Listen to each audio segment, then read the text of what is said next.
ระธรรมนำใจให้ไร้ทุกข์แสงพระธรรมนำสุขทุกสมัยแสงพระธรรมส่องสว่างกลางดวงใจแสงพระธรรมนำจิตให้สงบเย็นนมัตถุรัตนัตยัสสะขอความงอกงามในธรรมจงมีแก่ท่านสาธุชนทุกคนทุกท่านที่กำลังติดตามรับชมและรับฟังรายการธรรมะไฟเดย์วันนี้ซึ่งจะพบกันทุกวันศุกร์ซึ่งในวันนี้ถือได้ว่าเป็นวันประถมฤกษ์เบิกชัยเป็นวันแรกของการจัดรายการธรรมะไฟเดย์เขามีรายการคลับไฟเดย์วันนี้เราก็มีรายการธรรมะไฟเดย์ก็จะมีครูบาอาจารย์หลากหลายท่านเข้ามาพูดคุยสนทนาธรรมแลกเปลี่ยนเรียนรู้เพื่อให้ข้อคิดแนวคิดในแต่ละประเด็นในแต่ละเรื่องราวประจำวันศุกร์สุดสัปดาห์ซึ่งถือได้ว่าหลายคนก็เหนื่อยล้าจากการทำงานอย่างน้อยในช่วงเวลา2 ทุ่มตรงของทุกวันศุกร์เราก็จะได้มีโอกาสมาเจอกันมาพูดคุยกันหรือได้มาฟังสาระธรรมดีๆจากครูบาอาจารย์หลายคนหลายท่านซึ่งวันนี้เป็นวันศุกร์วันแรกตรงกับวันศุกร์ที่9 มกราคม 2569ขึ้นปีพุทธศักราชใหม่เราก็ได้มาเจอรายการใหม่ๆอย่างนี้ด้วยกันดังนั้นในวันนี้เราจึงมีแขกรับเชิญซึ่งเป็นพระอาจารย์ที่มาร่วมจัดรายการธรรมะไฟเดย์กับพวกเรา2รูปที่1ก็คือท่านพระอาจารย์พระมหาโชติอภินันท์สุมังคโลเป็นเจ้าอาวาส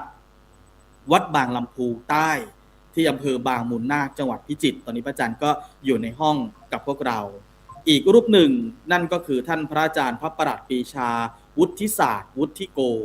จากวัดราชบูรณะพระอารามหลวงจังหวัดพิษณุโลกพระอาจารย์ทั้ง2รูปก็อยู่ในรายการกับพวกเรานมัสการพระอาจารย์ทั้ง2รูปครับ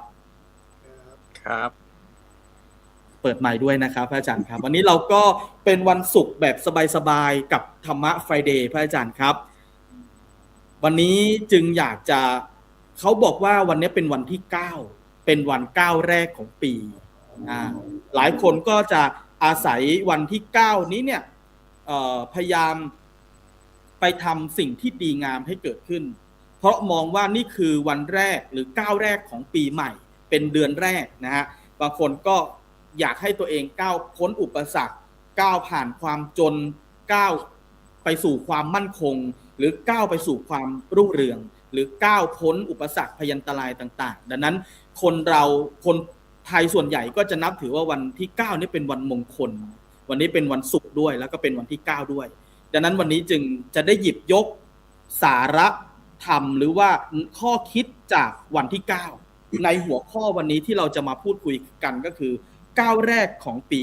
9ที่ดีของชีวิตครับพระอาจารย์ครับทีนี้จะขออนุญาตนำถามพระอาจารย์ก่อนเป็นการมาพูดคุยกันแลกเปลี่ยนเรียนรู้กันจะสอบถามเริ่มต้นจากท่านพระอาจารย์ประหลัดปรีชาวุฒิศาสตร์ก่อนแล้วกันครับในทัศนะของพระอาจารย์เนี่ยในมุมของพระอาจารย์มองว่า9แรกของปี9ที่ดีของชีวิตนี่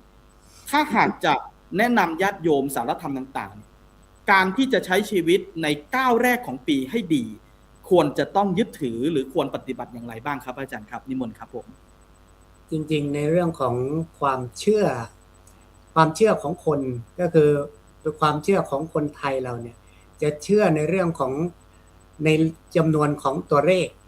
โดยเฉพาะในเรื่องของ9เนี่ยพอขึ้นชื่อว่า9เนี่ยมันแสดงว่ามันอย่างที่ท่านอาจารย์ว่าก็คืออะไรก็ขอให้มี9ไว้ก่อน9นำหน้า9หน้าในชีวิตการงาน9ประสบกับความสำเร็จความมั่นคงในชีวิตต่างๆทั้งนี้ทั้งนั้นเนี่ยวันที่9จึงมีความสำคัญกับคนไทยมาอย่างช้านานแม้กระทั่งในคณะสงฆ์ก็ดีเวลาที่เราจะเห็นได้ว่าเขาจะนิมนต์พระเขาก็ยังนิมนต์9รูปเพราะอะไรเพื่อความเป็นสัพพสิริมงคลจะได้ก้าวหน้าในชีวิตแต่เราสามารถที่จะนำเลข9เนี่ยมาเป็นคติเป็นข้อคิดในการดำเนินชีวิตโดยเฉพาะตอนนี้เป็นต้นปีเรียกว่าเพิ่งจะเปลี่ยนศักราชใหม่แล้วก็เป็นปี2569เราจะใช้ชีวิตยังไงให้ชีวิตเราเนี่ยมีความสุขในการดำเนินชีวิตหรือก้าวหน้าในชีวิตจึงนึกถึงปราชญ์บัณฑิตท่านพูดไว้คำหนึ่งว่า เราจะใช้ชีวิตอย่างมีความสุขหนึ่งจงระวังคำพูดไม่ให้เป็นพิษ ครับ ระวังความคิดไม่ให้เป็นโทษ ครับ จงระวังความโกรธไม่ให้เป็นภัย และจงระวังใจของเราไม่ให้ทุกข์ โอ้ จำ นี่ ง่ายๆ ถือได้ว่า ข้อควรระวังของการ อ่า เริ่มต้นดีใช่ไหมครับพระอาจารย์ เวลาเราเดินเนี่ยนะคนเราเดินเนี่ย ครับ เดินได้ แต่ต้องเดินอย่างคนที่เรียกว่า มีสติในการดำเนินชีวิต ค่อยๆเดินที่เขาเรียกว่า เดินทีละก้าวอย่างเขาเรียกว่าก้าวอาจจะช้าหน่อยแต่ความมั่นคง ก้าวแต่ละก้าวเนี่ยคือเดินแล้วก็ต้องคิดพินิจพิจารณาไปด้วยว่า เราจะไปอย่างไรจะให้ประสบผลสำเร็จ ครับ หรือมีอุปสรรคอย่างไร เราจะแก้ไขปัญหาอย่างไร อันนี้คือใช้วิธีการใช้วิธีการในการก้าวทีนี้อย่างที่กล่าวแล้วว่า มันมีหลักการว่า จงระวังคำพูดไม่ให้เป็นพิษคำพูดของเราเนี่ยนับว่าเป็นสิ่งที่เป็นเอกเลยก็ว่าได้ ครับ บัณฑิตยังกล่าวว่า ปากเป็นเอกเรกเป็นโทโบราณว่า เวลาจะพูดสิ่งใดเนี่ย เราก็ต้องระวังในเรื่องของคำพูด ครับ คำพูดจึงเป็นสิ่งที่สำคัญ ครับ เสียชีพอย่าเสียสัตว์เสียสมบัติอย่าเสียวาจา อ๋อ ครับผมแหมจะบท เพราะ จะ ฉะนั้น ต่อ นี่จึงต้องระวังคำพูดของเราเนี่ย พูดดีเป็นสีแก่ปาก แต่ถ้าวันไหนพูดมาก ปากวันนั้นมักจะเป็นสี อ๋อ ครับผม มี เพราะฉะนั้น สี เนี่ยเราก็ต้องระวังคำพูดของเราเนี่ยอย่าให้เป็นพิษ ครั พู บ ดไทยเนี่ยต้องมีมัทุรสวาจา คือพูดแล้วไพเราะพูดแล้วน่าฟัง บางทีบางคนเนี่ยทำงานไม่เป็น แต่ปากพูดเป็น ใช้คนเป็นรู้จักนำวาจาไปใช้คนนั้นคนนี้การงานขึ้นเพราะอะไรพูดเป็น พูด นี่เขา เป็ เรีย น กว่าใช่ ครับ เราจงระวังคำพูดไม่ให้เป็นพิษ อืม สองจงระวังความคิดไม่ให้เป็นโทษ ถามว่าทำไมความคิดของเราจึงไม่ให้เป็นโทษ สมัยหนึ่ง เมื่อก่อนนี้เนี่ยต้องใช้คำว่าเมื่อก่อนนี้ เมื่อก่อนนี้เนี่ย เวลาเราไปอบรมเด็ก หรือเราไปบรรยายเด็กสมัยเมื่อสัก10 กว่าปีเกือบ20 ปี ครับ เราจึงมีวลีคำหนึ่ง ซึ่งผมก็ยังจำมาแล้วก็ยังคิดว่ามันไม่น่าจะเป็นจริงได้ในปัจจุบันนี้ ยังไงครับ ถามว่าทำไมล่ะ เพราะเราพูดในเรื่องของความคิดเนี่ยไม่เป็นโทษอย่างไร มันจะมีคำที่เรามักจะสอนเด็กว่า ในจงระวังในเรื่องของระวังเอดทางความคิด ระวังจิตมีปัญหา ระวังโสเภณีทางจิตวิญญาณ ซึ่งครูบาอาจารย์เคยพูดมาก่อนนานแล้ว ครับ และเราก็ ยังไง ยัง ครับ จำ อาจารย์ขยายความนิดนึงครับ ไอ้ที่เรากล่าวว่าในเรื่องของความคิดเนี่ยเป็นเรื่องจิตวิญญาณในเรื่องความคิดต่างๆเนี่ยสมัยปัจจุบันนี้เนี่ยมันเกิดขึ้นจริงๆเพราะอะไรเพราะคนเราเสพสื่อปัจจุบันเนี่ยเสพโดยใช้หลักเรียกว่าผ่านมาเสพเข้ามาแล้วก็ไม่ได้วิเคราะห์ไม่ได้อะไรเห็นใครทำก็ทำตามก็เหมือนโลกสมัยก่อนที่เขาเรียกว่าโรคเอดส์มันติดง่ายเอดส์ทางความคิดจิตมีปัญหาไหมเห็นไหมเดี๋ยวนี้ด่ากันในเฟซในไลน์ในอะไรก็มาด่ากันทั้งที่บางทีก็ไม่รู้จักหรอกไม่ถูกใจก็ด่าไว้ก่อนจิตเริ่มมีปัญหาโสเภณีทางจิตวิญญาณไหมถามว่าโสเภณีทางจิตวิญญาณยังไงเดี๋ยวนี้เราต้องเรียกว่าเป็นโลกของสื่อสารที่รวดเร็วมากที่สุดเหมือนประมาณว่ารับข้อมูลมาแบบไม่ได้กลั่นกรองใช่คือรับมาปุ๊บก็จัดการเลยถ่ายทอดต่อเลยถ่ายทอดไม่ได้ช่างคิดใช่ไหมครับอย่างนี้เป็นต้นอันนี้คือเป็นเปรียบเสมือนเป็นสิ่งที่มันติดง่ายเสพง่ายรับมาง่ายแล้วมันก็เสียแบบง่ายๆอย่างนี้เป็นต้นความคิดของเราจึงเป็นสิ่งที่สำคัญความคิดจะไม่เป็นโทษได้ต้องพินิจพิจารณาครับอันที่3ยังไงครับอาจารย์ต่อไปอันที่3ตอนนี้จงระวังคำพูดไม่ให้เป็นพิษจงระวังความคิดไม่เป็นโทษความโกรธไม่ให้เป็นภัยความโกรธก็คือในเรื่องของไฟที่อยู่ในใจของเรา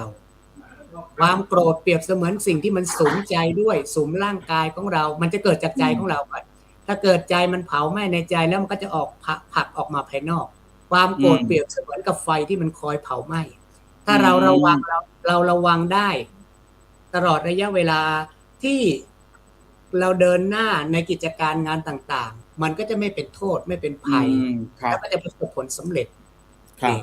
ความโกรธไม่เป็นภัยและสุดท้ายต้องรักษาใจให้มันคงคือต้องทำใจของเราไม่ให้มันมีความทุกข์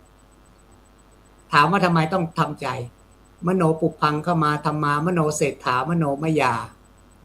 ก็คือใจของเรานี่แหละสำคัญสุดผลบทสุดท้ายทั้งหมดทั้งมวลทุกสิ่งอย่างเนี่ยสำเร็จได้ด้วยใจของเราเป็นตัวชี้เป็นวิธีการดำเนินการอย่างนี้เป็นอันนี้ถือได้ว่าเป็นหลักคิดที่จะสามารถไปใช้ชีวิตในช่วงก้าวแรกของปีคือจงระวังคำพูดไม่ให้เป็นพิษจงระวังความคิดไม่ให้เป็นโทษจงระวังความโกรธไม่ให้เป็นภัย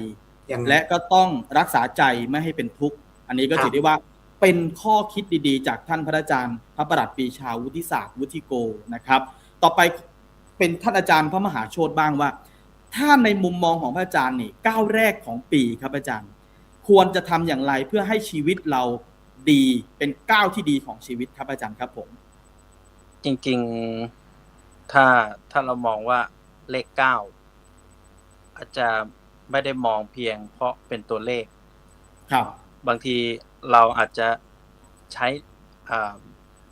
เลข9อาจจะเป็นเลขที่เราได้ตั้งความอะไรความดีบางทีเรามองของวันที่9ไว้ก็คือถ้าบางคนบางครอบครัววันที่9นะพาลูกพาหลานเข้าวัดไปทำบุญอะไรเงี้ยไปถวายสังฆทานอย่างน้อยก็ได้เข้าใกล้ธรรมะมากขึ้นจริงๆหัวใจสำคัญของคำว่าก้าวแรกของปีแล้วก็เป็นสิ่งที่หัวใจสำคัญเลยครับหนึ่งถ้าเรามองโลกตามความเป็นจริงเนี่ยก็ไม่ดีเกินไปไม่ร้ายเกินไปเราเอาบทเรียนจากปีที่แล้วว่าเราผ่านอะไรมาบ้างนะครับและปีนี้เราจะทำยังไงจะรับสถานการณ์ยังไงเพื่อให้อยู่บนโลกใบนี้ได้แล้วก็ตั้งเป้าหมายแล้วต้องลงมือทำอย่าแค่คาดหวังบางทีวันที่9เราคาดหวังเยอะคาดหวังโอ้จะต้องร่ำรวยจะต้องเป็นสิ่งที่เขาเรียกอะไรเวลาเราอธิษฐานเราขอเยอะใช่ไหมอาจารย์อาจจะขอหวยใช่อาจจะขอเยอะแยะเกินไปอะไรเงี้ยครับผมที่อย่าคาดหวังนะอย่าคาดหวังมากนะเพราะเวลาคาดหวังแล้วก็เป็นทุกข์ใช่ไหมฮะใช่เมื่อไม่เป็นอย่างนั้นอะไรอย่างนี้เป็นต้นบางทีการตั้งเป้าหมายแล้วเราต้องลงมือทำด้วยนะครับบางทีเนี่ยปีเนี้ยเราตั้งใจว่าอยากทำอะไรก็ต้องลงมือทำอย่าไปเพ้อฝันมากจัดอยู่ในศีลข้อ4ใช่ไหมอาจารย์ครับไม่โมสาไม่เพ้อเจ้อต่อไปก็ เรียนรู้จากสิ่งที่ผ่านมาเพื่อไม่ให้เกิดการซ้ำซากอย่างที่บอกไปแหละก็คือมองปีที่แล้วว่าเราผ่านอะไรมานะเราก็ต้องอยากให้มันเกิดความซ้ำซากแล้วก็ไม่จมอยู่กับปัญหาไม่จมอยู่กับปัญหาแล้วก็หาทางแก้ไขเนี่ยอันนี้เป็นหัวใจสำคัญนะของคำว่าก้าวแรกของปีครับบางทีตั้งใจดีมีศรัทธาพูดจาสุจริตกระทำด้วยความเมตตาเลี้ยงชีพชอบเพียรละชั่วรู้จักให้อภัยมีสติรู้ตนแล้วก็ก้าวสู่ปัญญา9 ข้อนะอาจารย์นะ1ตั้งใจดี2มีศรัทธา3พูดจาสุจริตพูดจาดีพูดจาไปในทางที่ดีขึ้น4ครับเป็นมงคลใช่กระทำด้วยความเมตตา กระทำด้วยความเมตตาถ้าเป็นบาลีก็การทานในการกระทำก็คือการกระทำเรานี่แหละนะครับ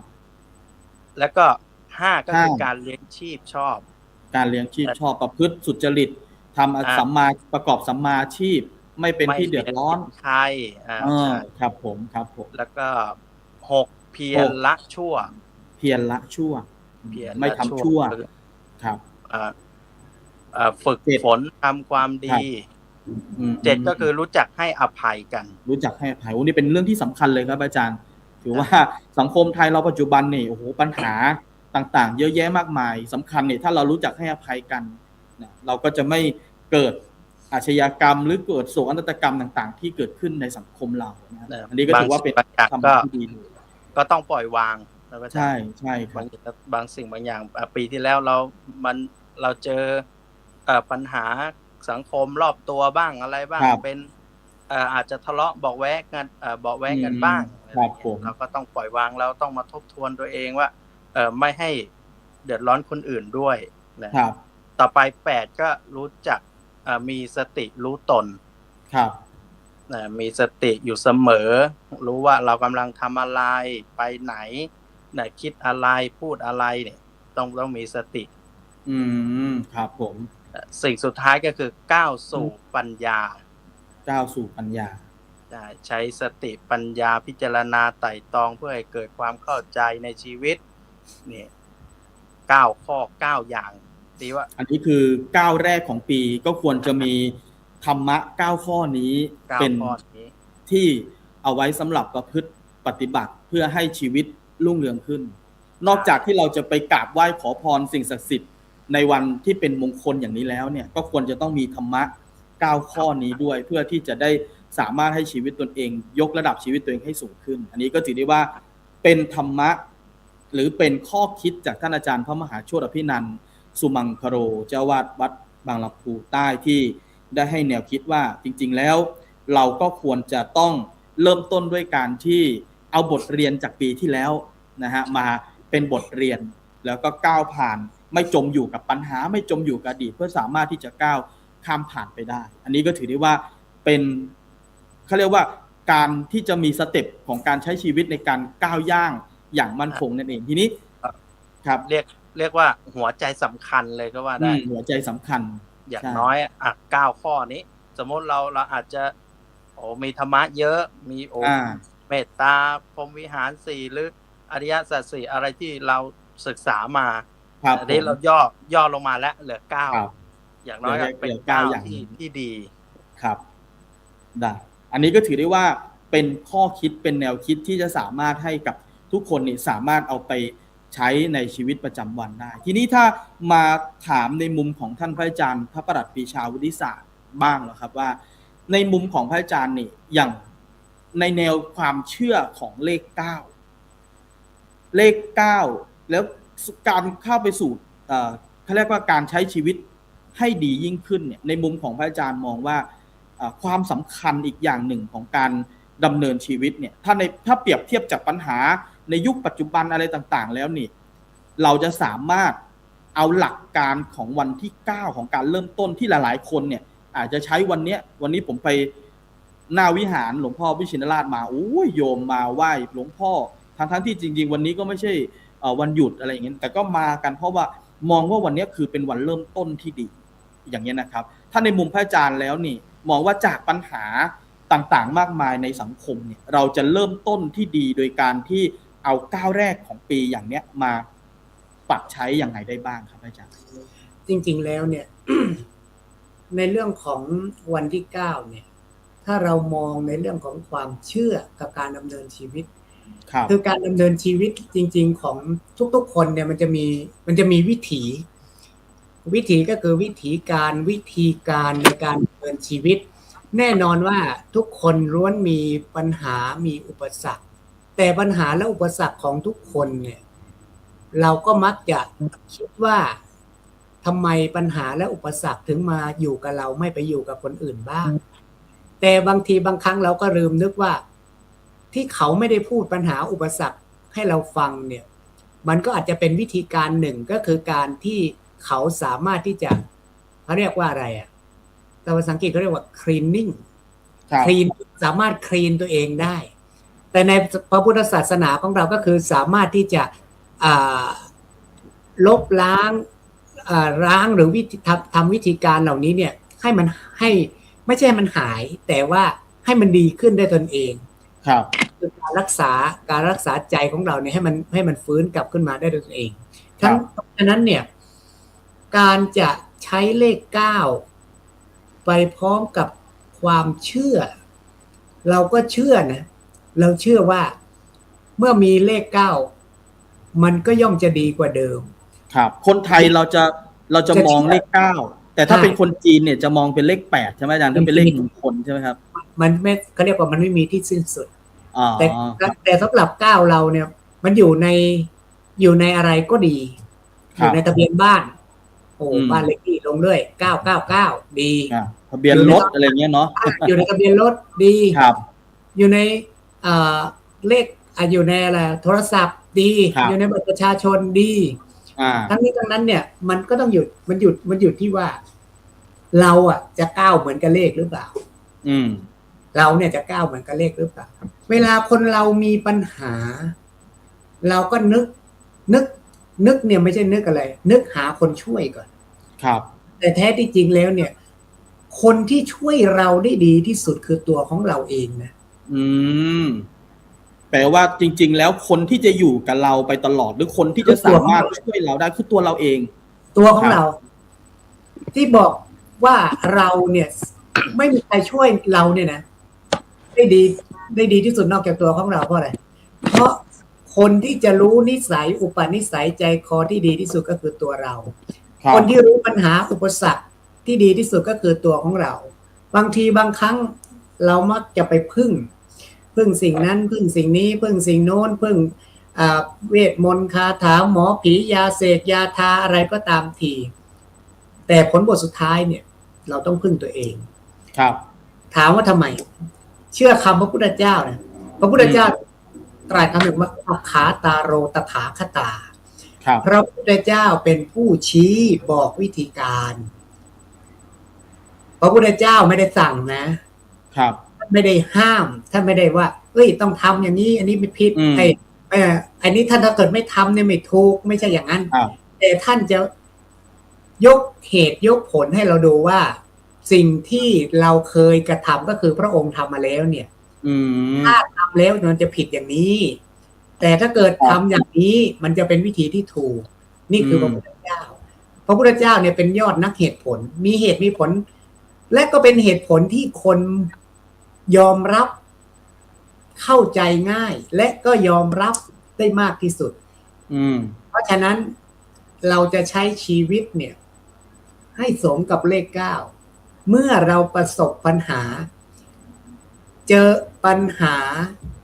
แก้ปัญหาใช้คำว่าแก้ปัญหาเมื่อเจอปัญหา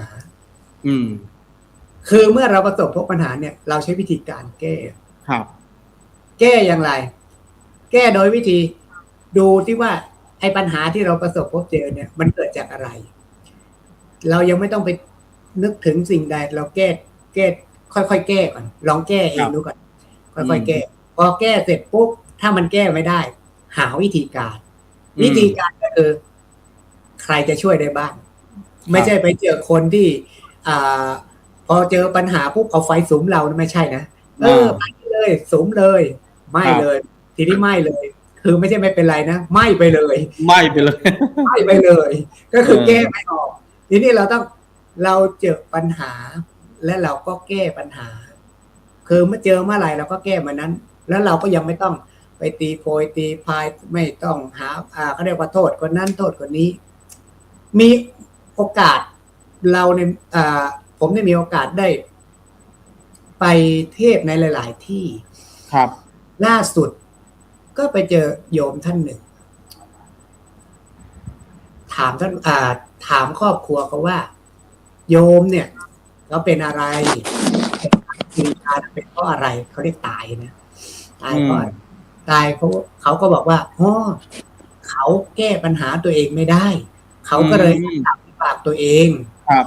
เราก็มานั่งนึกว่าจริงๆตอนเมื่อแรกเลยเนี่ย เรามาเนี่ย เราก็ไม่ได้มีใครมากับเราเราก็มาแค่คนเราก็มาเก็บเกี่ยวชีวิตประสบการณ์ต่างๆนับตั้งแต่แรกเกิดมาพ่อแม่ปู่ย่าตายายบริบทแวดล้อมสอนเป็นสิ่งสั่งสมมาเรื่อยๆแต่ผลบทสุดท้ายเนี่ยจริงๆแล้วเนี่ยเวลาเราไปเราก็ไม่มีใครมาเหมือนกันแต่ในขณะที่ก่อนจะไปเนี่ยเราก็อยู่ในสิ่งที่เป็นสมมุติเขาเรียกพระพุทธเจ้าเรียกสิ่งนี้ว่าสมมุติบัญญัติก็คืออยู่ในบัญญัติว่าสมมุติเป็นพ่อแม่สมมุติปู่เหมือนกับเราเนี่ยสมมุติเป็นผู้อยู่ในร่วมดำเนินรายการเป็นผู้ดำเนินรายการผู้นำทำพระเจ้ามาถ่ายทอดทั้งนี้ทั้งนั้นเมื่อประสบพบปัญหาเราก็ต้องแก้เหมือนเราเจอปัญหาอะไรก็ต้องค่อยๆแก้ปัญหาไปค่อยๆแก้ก่อนยังไม่ต้องไปว่าคนนั้นว่าไอ้คนนั้นทำให้เราเป็นคนนั้นทำให้เราเป็นการโทษอย่างนั้นจะเป็นปัญหา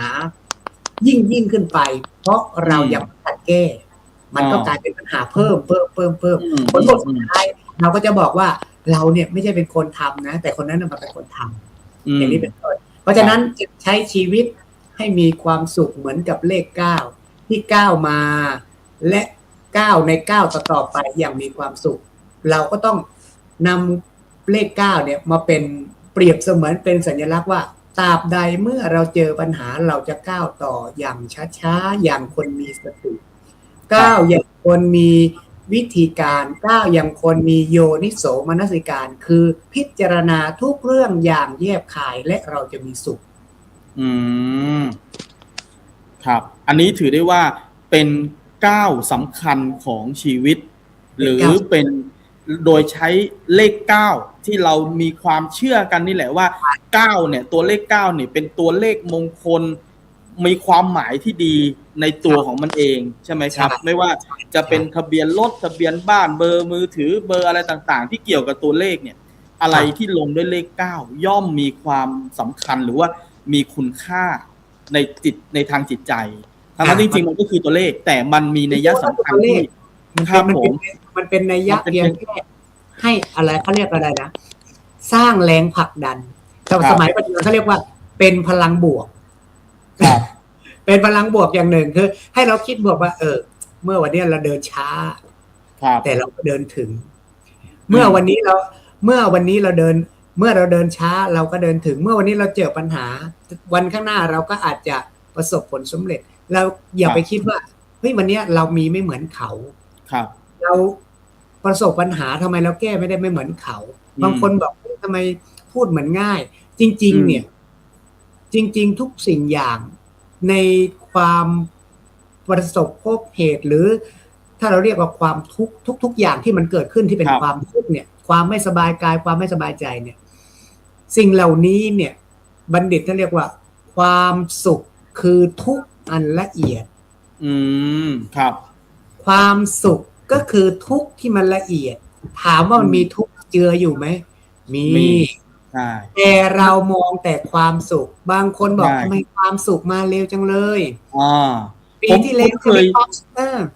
ผมเคยได้ยินคำพูดหนึ่งที่ท่านผู้รู้เคยกล่าวไว้ว่าจริงๆแล้วเราไม่มีความสุขความสุขมันไม่มีอยู่จริงแต่จริงๆแล้วมันคือความทุกข์ที่เบาบางลงไปมันเราโฟกัสแต่สิ่งที่เราชอบใช่ครับเราสมมติเราชอบดอกไม้ดอกไม้เนี่ยดอกนี้เราชอบมากเลยเราชอบดอกไม้พอเราโฟกัสบอกว่าอีดอกนี้เราชอบวันหนึ่งคนหยิบดอกไม้ดอกอุตรพิษโอ้เหม็นเหม็นมากเลยเอามาคู่กันบอกโอ้ยดอกนี้เหม็นจริงเลยโอ้ดอกนี้ไม่หอมเหมือนไอ้ดอกที่เราชอบเลยเราโฟกัสไอ้สิ่งที่เหม็นแล้วนะเพราะเราไม่ชอบแต่พอไอ้ดอกอุตรพิษออกเหลือเฉพาะดอกนี้แสดงว่าเราโฟกัสสิ่งที่ที่เราชอบแต่ถามว่าไอ้ดอกที่เหม็นนั้นมันไปไกลไหมมันก็ไม่ได้ไปไหนหรอกเราแค่แยกมันออกไม่ให้มันอยู่ใกล้กันพอมันไม่อยู่ใกล้กันเราก็โฟกัสเฉพาะสิ่งที่เป็นความสุขเพราะฉะนั้นเนี่ยความสุขคือทุกข์อันละเอียดเราจงอยู่ในความทุกข์ด้วยไม่ทุกข์นะเหมือนยอมรับสิ่งที่เกิดขึ้นยอมรับความจริงได้สามารถเหยียบย่ำอยู่บนโลกที่เรามีความรู้สึกว่าเราเจออะไรมามากมายแต่เราสามารถยอมรับกับมันได้เราก็จะสามารถอยู่กับมันได้ใช่ไหมครับเหมือนเวลาเราไปไหว้ครูเขาจะมีดอกหญ้าแฝก เขามีความหมายใช่ไหมก็บอกว่าทำไมดอกหญ้าแพรกเนี่ย มันอยู่ในก่อนที่มันจะเป็นหญ้าแพรกมันเคยถูกทับด้วยสิ่งที่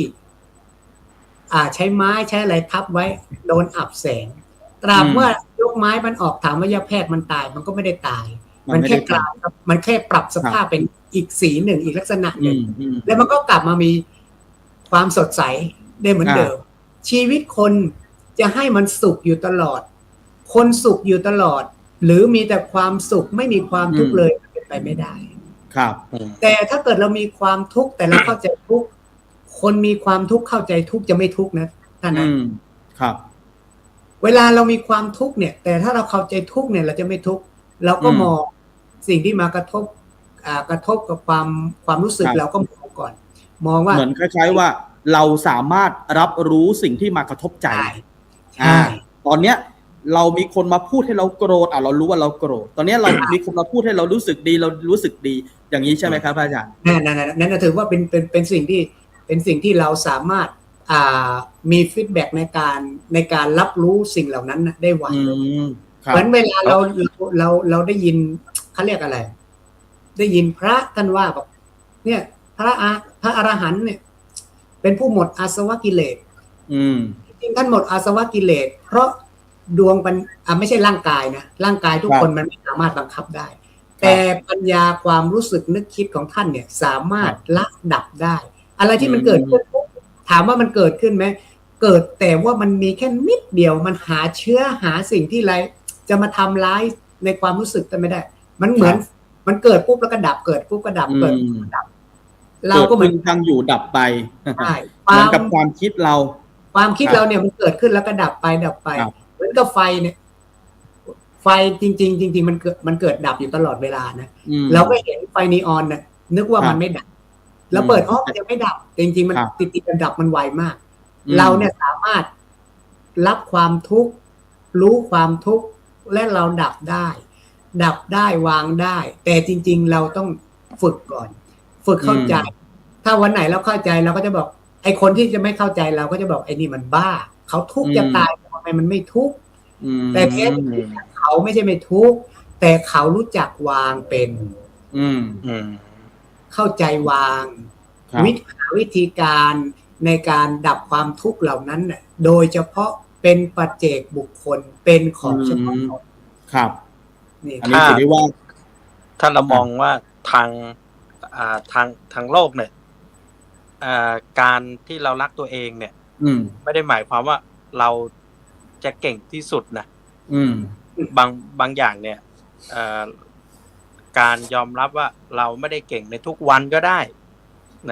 เหมือนอาจารย์ที่บอกเมื่อกี้เนี่ยมันทุกข์มันทำให้เราทุกข์เราปล่อยวางบ้างแล้วก็อะไรก็ตามที่เราทำที่บางสิ่งเราอาจจะผิดพลาดกดดันตัวเองแล้วก็บอกกับตัวเองเราทำไม่ถึงไหนเลยสู้คนอื่นไม่ได้อะไรอย่างเงี้ยบางอย่างก็ต้องปล่อยวางบ้างแล้วก็ยอมรับว่าเราก็ไม่ได้เก่งได้ทุกวันคือจริงๆแล้วเนี่ยนะในสังคมเราเนี่ยมันไม่มีอะไรเป็นเขาเรียกว่าในความเป็นโลกสมมุติเนี่ยครับไม่มีอะไรเป็นถึงที่สุดเพราะทุกอย่างถึงจะมีเงินมากที่สุดยศถาดีที่สุดครับรวยที่สุดมีเพื่อนมากที่สุดผลบทสุดท้ายเนี่ยเราก็หันหลังให้กับสิ่งเหล่านี้แล้วก็ไปแบบคนเดียวไม่มีอะไรเลยเหลือเพียงแค่ข้างหลังเป็นสิ่งที่เรียกว่าสมมุติเอาไว้ว่าตอนเขามีเนี่ยเขาเคยดีขนาดนี้เขาเคยทำขนาดนี้คนรักเขาขนาดนี้คนเกลียดเขาขนาดนี้ก็มีอยู่แค่นี้ครับถ้าเราคิดได้อย่างนี้เราก็จริงๆแล้วเนี่ยคนมันถามว่าคิดได้ไหมคนก็คิดได้แต่บางทีบางครั้งเนี่ยเขาอยู่ในสังคมบางทีบางครั้งเขาก็เรียกว่าสติในการฉุกคิดหรือนึกคิดนั้นเนี่ยอาจจะกลับมาไม่ทันมันอาจจะไปไหลเขาเรียกไหลไปตามโลกแห่งความสมมุติหรือในพยายามแสวงหาทุกสิ่งทุกอย่างจนลืมที่จะกลับมาดู ความต้องการจริงๆหรืออาจจะประมาณว่าความสุขที่สุดจริงๆหรือที่สุดจริงๆของชีวิตก็ได้ใช่ไม่ต้องสมบูรณ์แบบไม่ต้องเก่งเหมือนใครแล้วก็ไม่ทิ้งตัวเองแล้วก็อยู่กับตัวเองในวันที่เหนื่อยที่สุดเพราะบางคนนี่พอตั้งความคาดหวังในชีวิตเยอะเกินไปเหมือนกับที่พระอาจารย์มหาโชติพูดก่อนนั้นนี้ว่าจริงๆพอวันที่9เนี่ยหลายคนก็จะถือเอาวันนี้พยายามไปกราบไหว้ขอพรบางทีขอจนเกินกำลังเกินเพราะเราตั้งความคาดหวังตั้งความคาดหวังกับสิ่งศักดิ์สิทธิ์เอาอย่างนี้แล้วกันเนาะโดยที่บางทีสิ่งเหล่านั้นเนี่ยมันอาจจะเกินความจำเป็นหรืออาจจะประมาณว่าถ้าพูดง่ายๆก็คือบางทีมันเป็นความคาดหวังที่บางทีเมื่อตั้งมากๆเกินไปหรือคาดหวังเกินไปสุดท้ายมันใช้ชีวิตอยู่บนความทุกข์แล้วสุดท้ายก็จะไปมองว่ามันไม่เห็นเป็นอย่างนั้นทำไมไม่เห็นเป็นอย่างนี้เพราะอะไรเพราะไปสร้างความคาดหวังตั้งแต่วันดีที่ดีของชีวิตคือการที่เอาวันดีๆอย่างเนี้ยไปสร้างความคาดหวังเยอะเกินไปอย่างนี้ใช่ไหมครับอาจารย์ใช่เนี่ยทั้งนี้ทั้งนั้นเนี่ยเราก็เรียกว่าเมื่อถึงวันที่9เป็นเรื่องให้เราเตือนใจว่าถึงเราในการดำเนินชีวิตเนี่ยนะเราจะดำเนินด้วยวิธีการหลักการจะเดินช้าจะเดินเร็วเดินไม่เหมือนเขาหรือเดินไม่เหมือนใครแต่การดำเนินชีวิตของเราเนี่ยก็คือตัวของเราครับคือตัวของเราไม่ต้องไปแข่งขันกับใครครับคือแข่งขันกับตัวของเราบางคนเขาเรียกว่าคอไม่มีเหมือนเขาก็ยอมบางคนก็เรียกว่ายอมเพื่อที่จะเป็นหนี้ยอมเพื่อจะสร้างหนี้เพื่อที่จะให้เหมือนกับคนอื่นเขาที่เขามีที่เขาเป็นครับเสร็จปุ๊บมันก็กลายเป็นว่าแทนที่จะก้าวหน้ามันเดินถอยหลังสโลล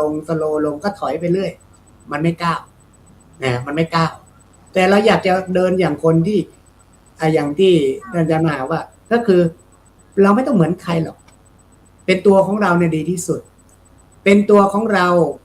ไม่ไปทุกข์กับใครไม่ไปเบียดเบียนใครไม่ไปสร้างหรือไม่ไปก่อโทษก่อเวรก่อภัยให้ใครเราก็สามารถจะใช้ชีวิตหรือดำเนินชีวิตประกอบสัมมาอาชีพของเราเนี่ยได้อย่างมีความสุขด้วยตัวของเราเองนี่คือเราใช้เลข9เป็นพลังว่าถึงเราจะเดินช้านะแต่เราก็จะถึงเป้าหมายความสำเร็จคนเนี่ยมันจะประสบผลสำเร็จต้องมีคาถานะท่านนะคนเรามันต้องมีคาถาความเชื่อมันต้องบวกกับคาถา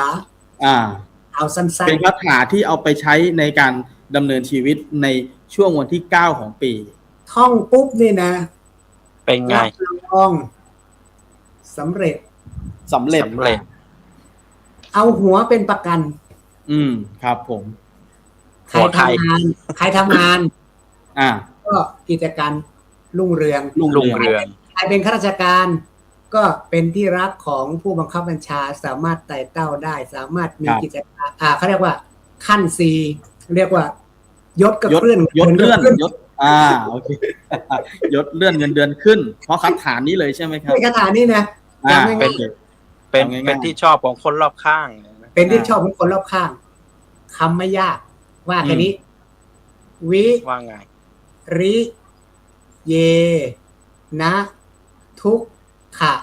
มัจเจติ9คำวิริเยนะทุกขะมัจเจติคนจะร่วงทุกข์ได้เพราะความเพียรนี่คือคำแปลของคาถานี้เลยใช่ไหมครับพระอาจารย์ถ้าเป็นเจ้าของกิจการ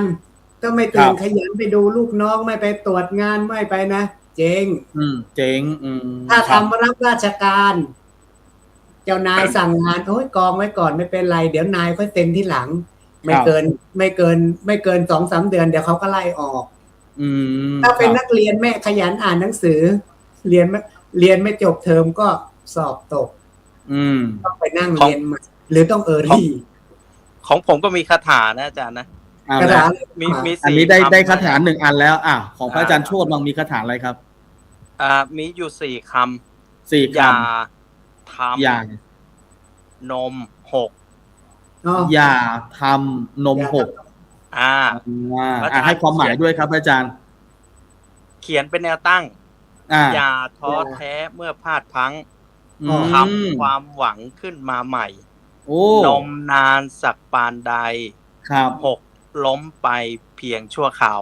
โอ้โหอันนี้อย่าทำนมหกอาจารย์อย่าทำนมหกแม่เป็นความหมายที่ดีท่องไว้ได้อันนี้ถือว่าครั้งไหมอาจารย์ดีครับเผื่อญาติโยมที่ฟังอยู่จดไม่ทันนะอาจารย์นะบางทีอาจจะฟังแค่4 คำแล้วอาจจะแปลความหมายไปเยอะกว่านี้โอเค2 แง่ 2 งามพระอาจารย์ให้อย่าทำนมหกก็เขียนเป็นแนวตั้งเรียงเป็นแนวตั้งก็อย่าท้อแท้เมื่อพลาดพลั้งทำความหวังขึ้นมาใหม่นมนานสักปานใดหกล้มไปเพียงชั่วคราวอย่างน้อยก็ผ่านไป1 ปีละปีที่ผ่านมาเราก็หกล้มบ้างอะไรบ้างเราเริ่มใหม่เขาถึงบอกว่า69เนี่ยจริงๆแล้วมีความหมายถ้าเอามาบวกกันอะไรต่างๆนี้ก็ถือได้ว่าเป็นเลขที่ดีเลยถ้าใครดูตามศาสตร์ตัวเลขแต่เขาบอกว่า6ล้มได้ต้องลุก9ต่อให้ได้อันนี้ก็ถือได้ว่าเป็นความหมายของ69เหมือนกันเหมือนกับที่ท่านพระอาจารย์ทั้งสองให้คาถาดีๆอันดับแรกก็วิริเยนะทุกขมเจติคนล่วงทุกข์ได้เพราะความเพียรเพราะถ้าหากเราตั้งความปรารถนาไว้เยอะมากขอพรสารพัดจนเทวดาจดไม่ทันแต่ถ้าหากไม่เพียรพยายามทำด้วยน้ำพักน้ำแรงหรือเพียรพยายามทำให้มันเกิดขึ้นได้สิ่งที่เราปรารถนาก็ไม่อาจที่จะสำเร็จประโยชน์ได้ใช่ไหมครับหรือแม้กระทั่งครับจริงๆถามว่าผิดไหมกับการตั้งความหวังจริงๆก็ไม่ได้ผิดนะมันเป็นการให้กำลังใจตัวเองอย่างหนึ่งว่าอย่างน้อยในปีนี้เราจะเดินด้วยการใช้ชีวิตอย่างไรให้ถึงเป้าหมายเหมือนเราตั้งเป้าหมายใช่ไหมใช่มันตั้งเป้าหมายครับผมคนตั้งความหวังก็เปรียบเสมือนคนมีธง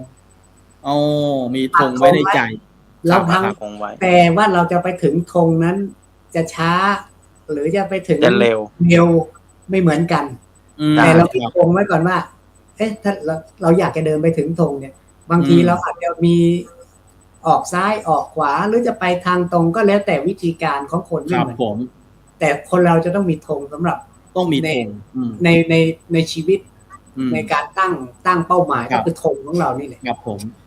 บางคนอาจจะถือเลิกยามงามดีในวันที่9ตั้งปักธงไว้ในใจเดี๋ยววันปีนี้ฉันจะลดน้ำหนักนะปีนี้ฉันจะเริ่มออมเงินนะปีนี้ฉันจะทำสิ่งนั้นสิ่งนี้ก็เหมือนกับเป็นการตั้งธงไว้ในใจเพื่อที่จะสามารถให้ตัวเองสามารถขับเคลื่อนหรือ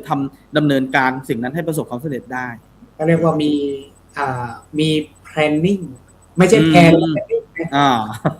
มีแผนนิ่งนี่คือนิ่งไปเลยหรือเปล่าพระอาจารย์บางคนไม่แพลนแล้วก็นิ่งเลยคือมีบางคนแพลนไว้แล้วก็นิ่งเลยก็เลยเป็นที่มันก็เลยไม่ประสบผลสำเร็จครับมีบทความหนึ่งผมไปอ่านเจอเขาบอกอย่างนี้ว่าขอให้ปีนี้เราเลิกโทษตัวเองกับเรื่องเก่าๆเลิกแบกความคาดหวังของคนทั้งโลกและยอมให้ตัวเองพักโดยไม่ต้องรู้สึกผิดแล้วก็ขอให้เรากล้าช่างมันบ้างกล้าที่จะปฏิเสธคำที่มากระทบเราช่างมันบ้างเป็นบทความที่ดีเลยใช่หรือว่าอย่างน้อยเป็นสิ่งที่เราได้ไม่คาดหวังกับคำที่คนอื่นเขาหวังเราอะไรอย่างเงี้ยอย่างน้อยก็เราหวังตัวเองแต่คนอื่นเขามาคาดหวังเราอย่างเงี้ยครับเพราะบางคนนี่ตลอดทั้งปีนี่แบกความคาดหวังของคนอื่นไว้จนตัวเองเครียดแบกอะไรสารพัดปัญหาของคนอื่นจนตัวเองเครียดทั้งที่จริงบางอย่างไม่ใช่ตัวตนหรือบางอย่างไม่ใช่เรื่องของตัวเองเลยก็มีเราต้องกล้าที่จะช่างมันบ้างครับจริงๆคำว่าช่างมันเนี่ยมันไม่ได้เป็นคำที่ดูรุนแรงจริงๆเราใช้กับตัวเราเองช่างมันเถอะช่างมันเถอะไม่เป็นไรช่างมันอะไรอย่างนี้ช่างมันก็น้อยก็ มันผ่านได้ ถ้าเราอยากจะมองอีกมุมหนึ่งก็คือช่างมันก็คือการปล่อยวางในช่วงบางช่วงที่เราคิดว่าเราหนักแล้วเราก็วางไว้ก่อนครับแล้วค่อยเดินใหม่มันคนขึ้นภูเขาครับขนของขึ้นภูเขาเนี่ยถามว่าคนเราเดินรวดเดียวเนี่ยถึงเลยไม่ถึงหรอกไม่ถึงเราก็ต้องค่อยมันต้องมีจุดพักก็คือพักเดี๋ยวอีกช่างมันเถอะเดี๋ยวมันก็จะถึงแล้วอีกหน่อยแล้วก็พักก่อนแล้วค่อยเดินใหม่หายเหนื่อยแล้วก็เดินใหม่ไม่ใช่ว่าเราทิ้งครับเขาต้องบอกว่าเดินช้าหน่อยแต่อย่าหยุดเดินถึงเดินช้าเนี่ยวันหนึ่งยังประสบความสำเร็จได้แต่ถ้าหากหยุดเดินไปเลยเนี่ยไม่มีโอกาสที่จะประสบความสำเร็จหรือไปถึงเป้าหมายได้บางคนหยุดเดินไม่พอหันหลังกลับอีกยังไม่ทันจะมองเห็นเส้นชัยเลยไม่เห็นเป้าเลยหันหลังกลับครับนี่ถือว่าเป็นสิ่งที่สำคัญของก้าวแรกที่เราจะต้องปักธงไว้ในใจของตัวเองว่าก้าวแรกของปีนี่จะเริ่มต้นดีๆอะไรในชีวิตนะนอกจากขอพรสิ่งศักดิ์สิทธิ์ที่จะสามารถเป็นแรงบันดาลใจให้เราเปลี่ยนจากคำขอพรมาเป็นสร้างพลังใจด้วยการที่ปักธงในหัวใจว่าในก้าวแรกของปีนี้เนี่ยเราจะเริ่มต้นทำอะไรให้กับชีวิตตัวเองโดยอาจที่จะทำยังไงให้ตัวเองมีความสุขเลิกแบกเลิกสร้างความคาดหวังเพื่อที่จะทำให้ชีวิตตัวเองมีความสุขด้วยคาถาทั้ง2อันของพระอาจารย์ที่ฝากให้ท่านผู้ฟังวันนี้นั่นก็คือวิริเยนะทุกขมะเจติคนล่วงทุกข์ได้เพราะความเพียรแล้วก็อย่าทำนมหกโอ้ผมจำกรไม่ได้นะพระอาจารย์นะรอบอาจารย์นี้อย่าท้อแท้เลยอย่าท้อแท้เมื่อพลาดพลั้งทำความหวังขึ้นมาใหม่นมนานสักปานใดหกล้มไปเพียงชั่วคราวอันนี้ก็ถือได้ว่าเป็นข้อคิดดีๆในธรรมะ Friday ซึ่งเป็นเขาเรียกว่าเป็น EP แรกเป็นเทปแรกหรือเป็นวันแรกของการที่เปิดศักราชใหม่ด้วยวันที่9แรกของปีเราจึงหยิบยกวันมงคลที่คนไทยส่วนใหญ่มองว่าวันที่9นี่เป็นวันมงคลเป็นวันก้าวแรกของปีเอามาหยิบยกคุยกันว่าก้าวแรกของปีก้าวที่ดีของชีวิตเราจะทำอย่างไรทีนี้วันเหลืออีกประมาณสัก9นาทีอยากให้พระอาจารย์ทั้ง2รูปสรุปอวยพรสรุปว่าในมุมของพระอาจารย์หรือสรุปอีกสักนิดนึงเพื่อเป็นเกร็ดธรรมให้ญาติโยมเป็นข้อคิดข้อธรรมให้ญาติโยมเริ่มต้นจากท่านพระอาจารย์รูปไหนก่อนดีครับก็ปีใหม่นี้ในวันที่9ก็แล้วกันเนาะวันที่9ก็คงจะได้สรุปแล้วก็ส่งท้ายอวยพรแล้วก็อาจจะมีคำข้อคิดเล็กๆน้อยๆไปด้วยเนี่ยก็บอกปีใหม่นี้ขอให้เรายอมรับวันที่อ่อนแอเหมือนที่ยอมรับวันที่เราเข้มแข็งขอให้เราร้องไห้ได้โดยไม่ต้องรีบเข้มแข็งนะและเชื่อว่าการพักไม่ใช่การแพ้แต่คือการดูแลหัวใจขอให้ทุกอย่างก้าวของปีนี้นะทุกก้าวทุกย่างก้าวเบากว่าเดิมซื่อสัตย์กับตัวเองให้มากขึ้นแล้วก็เต็มเปี่ยมไปด้วยความเมตตาต่อคนที่เรารักถ้าวันไหนโลกยังไม่ใจดีก็ขอให้เราใจดีกับตัวเองมากก็พอแค่นี้ปีนี้ก็ถือว่าเราประสบความสำเร็จแล้วขอเจริญพรถือได้ว่าเป็นแนวคิดเป็นบทสรุปที่แล้วถ้าพูดง่ายๆคือเริ่มต้นที่ใจตัวเองเพื่อทำใจให้ตัวเองเนี่ยพบกับความสุขที่สุดโดยที่เราไม่คาดหวังอะไรมากไปวางใจของเราให้เป็นสุขเราก็จะสามารถพบกับความสุขได้ในปี2569นี้ด้วยเช่นเดียวกันนี่จริงๆครับจริงๆในหลวงรัชกาลที่10ที่พระองค์กำลังขับเคลื่อนเรื่องธรรมนาวาวังครับพระพุทธพระธรรมพระสงฆ์นี่ก็คือที่พึ่งของเราทุกคนอยู่แหละเราอาจจะเคยได้ยินพุทโธเมนาโถพระพุทธเจ้าเป็นที่พึ่งของเราธัมโมเมนาโถพระธรรมเป็นที่พึ่งของเราพระสงฆ์ก็เช่นกันเป็นที่พึ่งของเรา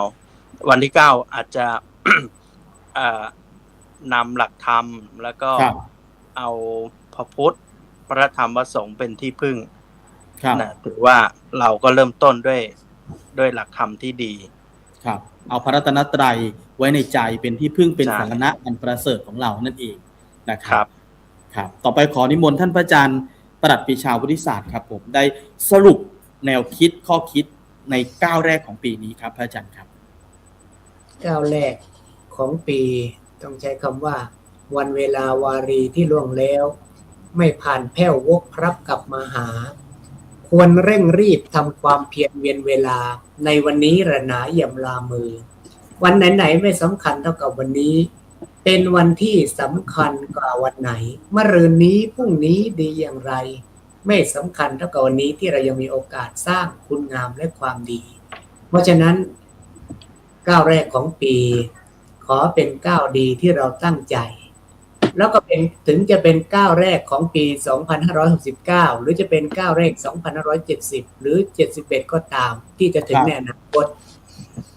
สิ่งสำคัญก็คือเราต้องก้าวอย่างคนมีสติกำหนดมีความระลึกนึกรู้และสิ่งที่สำคัญอีกอย่างหนึ่งก็คือก้าวอย่างคนที่รู้ตนเองถามว่าทำไมต้องใช้คำว่ารู้ตนเองเพราะอย่างที่กล่าวแล้วว่าใดๆในโลกไม่มีใครรู้ตัวตนเรามากหรือรู้สิ่งที่เรากำลังทำอยู่นอกจากตัวของเราถ้าหากว่าเรารู้ตัวของเราแล้วเนี่ยเราจะมีเป้าหมายหรือดำเนินชีวิตก้าวหน้าในชีวิตได้เนี่ยด้วยตัวของเราเองนี่จึงเป็นสิ่งที่สำคัญว่าจะดำเนินชีวิตในทิศทางใดก็ขอให้เราท่านทั้งหลายมีสติประคับประคองในทุกๆสิ่งหากวันหนึ่งวันใดเรามีความทุกข์ขอให้เราท่านทั้งหลายลองมานั่งดูใจของเราดูใจดูความรู้สึกนึกคิดดูสิ่งที่เราเป็นว่าตอนนี้เรากำลังทำอะไรอยู่ว่าเรากำลังประกอบกิจการหรือทำงานในสิ่งใดเนี่ยในทิศทางใดอย่างไรต้องดูที่ตัวของเราไม่มีใครจะรักเราเท่าตัวของเรานัตถิอัตสมังเตมังรักใดเล่าเสมอรักเสมอตัวเราเนี่ยรักตนเองเนี่ยไม่มีเลยเราต้องหันกลับมาถ้าวันไหนเกิดเหนื่อยนักก็พักก่อนแล้วเราค่อยเดินไปเราอย่าหยุดเพราะเราต้องมีเป้าหมายของชีวิตคงสำหรับชีวิตและเราจะประสบผลสำเร็จในชีวิตด้วยตัวของเราด้วยเลข9ที่เป็นหลักวิธีการอันนี้ถือได้ว่าเป็นแนวคิดหรือเป็นหลักคิดบทสรุปที่ว่าสุดท้ายแล้วเราก็ต้องเริ่มต้นที่ตัวเองรักตัวเองพัฒนาตัวเองแล้วก็นำตัวเองไปสู่ความสุขในการดำเนินชีวิตให้ได้บนพื้นฐานของการที่มีสติในการก้าวย่างในแต่ละก้าวของชีวิตนั่นเองซึ่งพระอาจารย์ทั้งสองรูปได้ร่วมเสวนาพาทีในธรรมะไฟเดย์วันนี้ซึ่งได้แนวคิดข้อคิดเยอะมากในการเอาไปใช้ในการดำเนินชีวิตในห่วงเวลาของก้าวแรกของชีวิตซึ่งถือได้ว่าเราเพิ่งผ่านพ้นปีพุทธศักราช2518ก้าวสู่ปี2019มาเนี่ย9วันวันนี้ซึ่งถือได้ว่าเป็นฤกษ์งามยามดีที่เราได้รับธรรมะอันเป็นมงคลซึ่งพระอาจารย์ให้แนวคิดหลายประการมากไม่ว่าจะเป็นหลักคิดที่ว่าเมื่อก้าวแรกอย่างนี้ก็ควรจะต้องระมัดระวังจงระวังคำพูดไม่ให้เป็นพิษจงระวังความคิดไม่ให้เป็นโทษจงระวังความโกรธไม่ให้เป็นภัยต้องรักษาใจไม่ให้เป็นทุกข์อันนี้ก็ถือได้ว่าเป็นธรรมะดีๆหรือแม้กระทั่งบทสรุปสำคัญในคาถาของท่านอาจารย์มหาโชติว่าอย่าทำนมหกอย่าอะไรนะอย่าท้อแท้เมื่อพลาดพลั้งทำความหวังขึ้นมาใหม่ความหวังอะไรนะอย่าทำความหวังขึ้นมาใหม่นมนานสักปานใดนมนานสักปานใดหกล้มไปเพียงชั่วคราวอันนี้ถือได้ว่าเป็นธรรมะข้อคิดดีๆในวันศุกร์ที่9ศุกร์แรกของปีวันนี้นะครับซึ่งในวันนี้ อาตมาภาพทั้ง3รูปนะฮะอาตมาภาพพระประหลัดพิพัฒน์พงษ์พัทรวังโสดร.ผู้ดำเนินรายการมีท่านพระอาจารย์พระประหลัดปรีชาวุฒิศาสตร์วุฒิโกจากวัดราชบูรณะพระอารามหลวงพิษณุโลกท่านอาจารย์พระมหาโชติอภินันท์สุมังคโลนะจากเจ้าวัดบางลำพูใต้จากจังหวัดพิจิตรได้มาพูดคุยแลกเปลี่ยนแนวความคิดหรือให้ทัศนะมุมมองในก้าวแรกของปีก้าวที่ดีของชีวิตในรายการธรรมะไฟเดย์ซึ่งถือได้ว่าเราจะเจอกันในทุกวันศุกร์ในทุกวันศุกร์สุดสัปดาห์ที่เว้นว่างจากภาระงานทำกิจกรรมการงานต่างๆสิ้นในช่วงเวลา 20:00 นอย่างนี้ก็จะมาฟังธรรมะข้อคิดดีๆจากครูบาอาจารย์หลายๆท่านจะได้ผลัดเปลี่ยนหมุนเวียนกันมาแลกเปลี่ยนมาพูดคุยกันในรายการนี้สำหรับในวันนี้ก็ต้องขอเจริญพรขอบคุณแล้วก็อนุโมทนาบุญกับท่านผู้ชมผู้ฟังทุกท่านที่ติดตามรับชมรายการซึ่งวันนี้เป็นวันแรกก็จะได้นำสาระธรรมในวันนี้ไปปรับใช้ในชีวิตประจำวันขออานุภาพคุณพระศรีรัตนตรัยสิ่งศักดิ์สิทธิ์ทั้งหลายมีองค์หลวงพ่อพระพุทธชินราชเป็นต้นเป็นประธานได้ดลบันดาลอภิบาลพรให้ท่านสาธุชนผู้ชมผู้ฟังทุกท่านที่ติดตามรับชมรายการธรรมะไฟเดย์ผ่านช่องทางสตรีมมิ่งทีวีออนไลน์ของธรรมะเป็นทีมจะได้ประสบพบเจอแต่ความสุขความเจริญ